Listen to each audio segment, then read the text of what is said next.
वैदिक काल की 64 कलाएं जो रिलेवेंट है वो सिखानी चाहिए।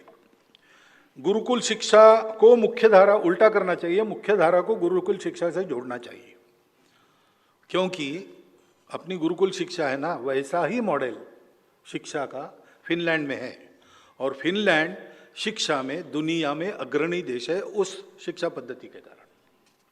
उस शिक्षा पद्धति को चलाने वाले शिक्षकों की अलग यूनिवर्सिटी उनकी है, और उस देश में बाहर से बहुत सारे लोग आते हैं, क्योंकि वहां जनसंख्या कम है तो वो लेते हैं सभी देशों के।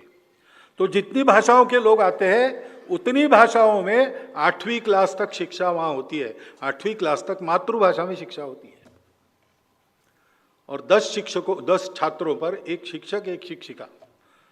पहले 4 क्लास उनके साथ रहना और घूमना, यही काम होता है, क्लास वर्क नहीं होता है।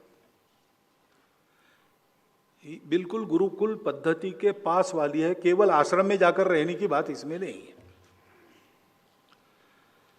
तो शिक्षा पद्धति में सर्वोत्कृष्ट वो पद्धति है जो गुरुकुल पद्धति से पास आती है, इसलिए अपनी शिक्षा की मुख्य धारा को गुरुकुल पद्धति से जोड़ने का प्रयोग करना पड़ेगा।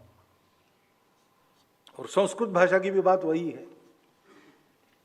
अनिवार्य क्यों करे भाई? अपनी परंपरा जानना है, भारत को जानना है, तो संस्कृत भाषा का ज्ञान बहुत अच्छा है, होना ही चाहिए। तब हम जान सकते, मूल स्रोतों से जान सकते। हमको भाषांतर पढ़ने नहीं पड़ते, और भाषांतर बहुत सारे गलत किए हैं अथवा किए गए हैं।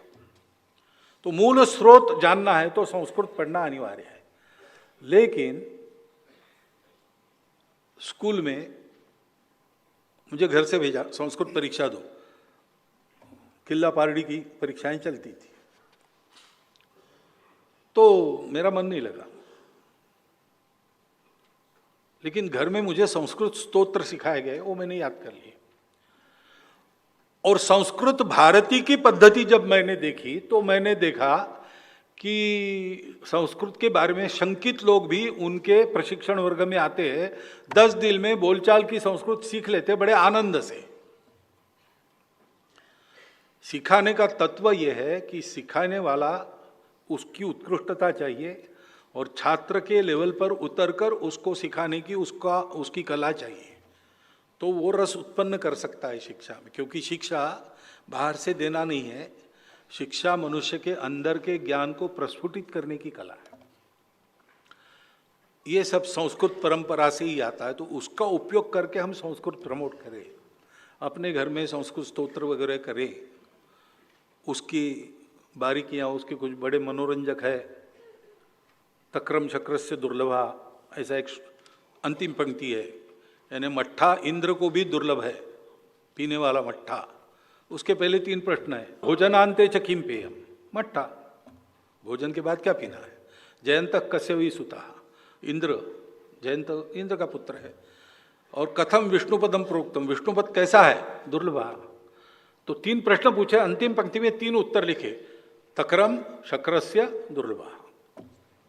उसका भाषण तो होता है मट्ठा इंद्र को दुर्लभ है।